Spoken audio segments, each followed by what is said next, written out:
Boom, bitches. All right, so today in this video, me and my good friend Katya Morozova are here, and she is a relationship and dating coach herself, as well as an awesome person. Is going to help us get a feminine perspective on 5 cures to help you get over a breakup. Okay, so cure number 1 is stop contact. So no contact. I know this is a very popular theme amongst breakup advice, but I want to give you a little bit of background about why you would actually do something like this. So when you continue to text message your girlfriend or stay in contact in any way, it actually prevents your brain chemistry from healing from the relationship. So one of the reasons that people actually suggest doing no contact is so that you actually give yourself and your psyche and your emotions to actually heal from the relationship. And so what that looks like is not texting her. And I know this is a tough one. This is really hard for people, especially because, guys, the next question is like, well, what if she reaches out? So yes, even if she reaches out, it means that you are not to be in contact with her. And something that works really well here is if you actually put a time limit on it. So let's say you're going to do it for 30 days or you're going to do it for 60 days, but you give yourself a timeline where you don't reach out and you don't respond to any of the text messages that she sends as well. This also includes doing a social media fast, so unhooking from her social media, not following her, not stalking her photos. Ex's Facebook, you know. Yeah, stay away. Absolutely. And again, you can do a time limit for this and do it for 30 or 60 days. I suggest 60, but you can start with 30 or even less. The second breakup cure, and this was a tip that I got from a coach who actually coached me back in the day, and what he said was that the person who you are when you and your significant other broke up is dead in that moment. The thing is, when we go through a breakup, we often think, okay, what's wrong with me? What did I do wrong? You know, she didn't like me. I wasn't worthy, whatever it may be. And we start to really doubt ourselves and think, okay, you know, what is it about us that was so bad? But the thing is, you know, if you let the old you, the person who was broken up with, and you know, oftentimes it may not be something terrible about yourself. 2 people aren't always expected to stay together forever or always going to get along. That's definitely true. But a cool thing to do is if you let that old person be and say, okay, you know, I'm going to now spend some time on developing myself and becoming a better person. So now you're a different person in the future going forward. Okay. A lot of, you know, you'll hear about breakup diets and you know, revenge, workouts and stuff like that. So getting in shape is one way to do that. You know, working on developing another aspect of your personality, reading more, you know, working on your business. Now you have more time to do other things. So spending that becoming a better person and a different person than the person who was dumped will actually help your psyche, and also is just a great way to spend your energy after a breakup. All right, so cure number 3 is notice your triggers. Okay, so what that means is oftentimes immediately after a breakup, you're down in the dumps, you're feeling depressed, you're having a hard time focusing. This is especially difficult for men when they're going through a breakup because they're not used to feeling such a wide array of emotions. And this is a natural experience. I know it doesn't feel natural. I know that you don't want to feel this way. But again, this has to do with your brain chemistry and what happens when you've been bonded to someone for a while and now you're no longer bonded to them. And so what you want to do is you want to start noticing when you feel the worst. What are the triggers that actually make you feel bad?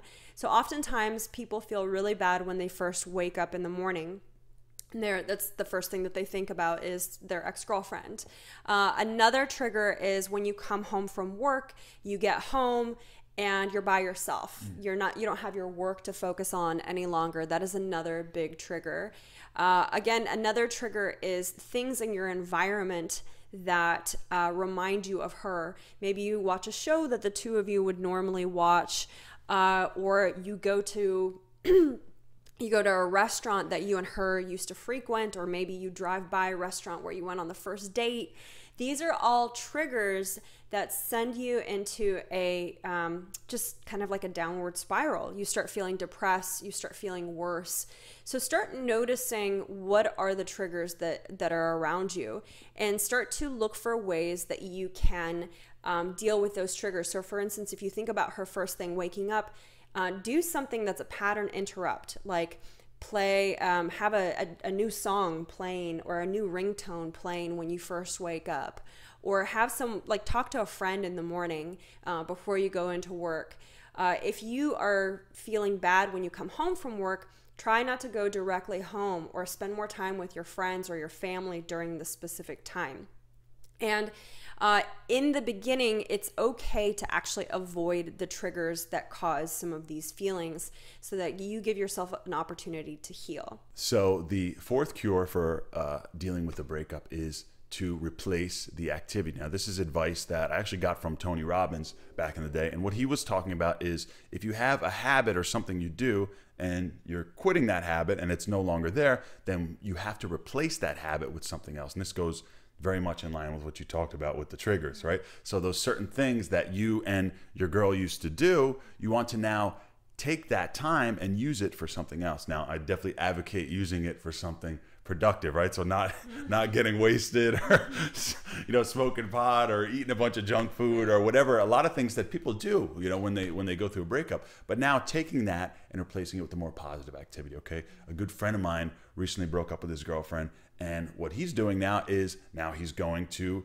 yoga class 7 days a week. Now he's reached out to a lot of old friends that he lost contact with when he was with his girlfriend, and now he's going to lunches, he's going to dinners, he's spending time with these people, and he's more actively pursuing his social relationships that may have went a little to the wayside when he was with his girl. Now, I definitely am a huge proponent of, when you're in the relationship, to not neglect those friendships and stuff like that, but that's a whole different topic.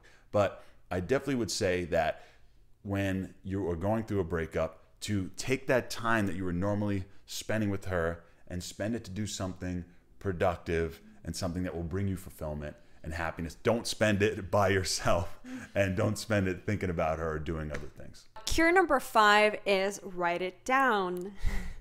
So what does that mean? So writing it down, we're talking about writing down your thoughts and emotions, all of the things that you're feeling while you're going through the breakup. The anger, oftentimes you're feeling feelings that you don't normally feel and are not connecting to on a regular basis. Feelings like sadness, anger, resentment, maybe even rage, and despair. Those aren't things that you normally feel when you're just in a great mood, or you're kind of going through life on a regular basis. But when you go through that breakup, you start to feel these feelings intensely and acutely. And this kind of goes back into cure number 1, which is when people really want to reach out. They want to start to express these feelings to their ex. So I would not suggest that, because two things are going to happen. One, you're going to alienate this person, and if you ever want to have a chance of getting back with them, you're going to totally wipe out that chance, or even of having a friendship in the future.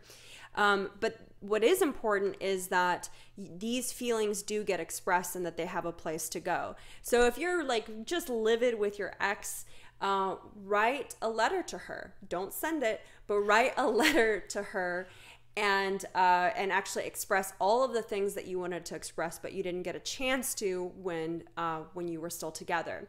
So the writing it down can come in two forms. You can write a letter to the person that you're really angry with, your ex, or sad about, or you can just write like a stream of conscience, and allow yourself to just express whatever is there on your mind. So what that's going to do is it's going to create an outlet for your thoughts and emotions, and it's going to allow that stored energy to come out, and your mind is probably going to get a lot more quiet and peaceful whenever you take this action. So those are the 5 cures for a breakup. And I just want to add that, when you go through a breakup, it's usually for a reason, right? There's a reason why you guys decided to split, and you have to let that reason be. Don't take the easy route out of trying to get back in contact, like we said, or spending time with them. Let it be. Take some time to think about the breakup and what you want to improve or do or move into next, and kind of let those emotions subside. You know, give yourself that time to do that. So thank you, Katya, for sharing that with us. I wanted to offer you a free gift. We have a book. This is my partner and I, and my fellow coach and business partner. He has an incredible book called Over Her Overnight, and it's all about how to get over your ex-girlfriend. And he's been studying this area for about 10 years. And so all of his advice is just incredible. So if you click the link on somewhere around this video, you can get that book for free. And yeah, thank you for watching. Awesome. And thanks for having me on the show. Of course.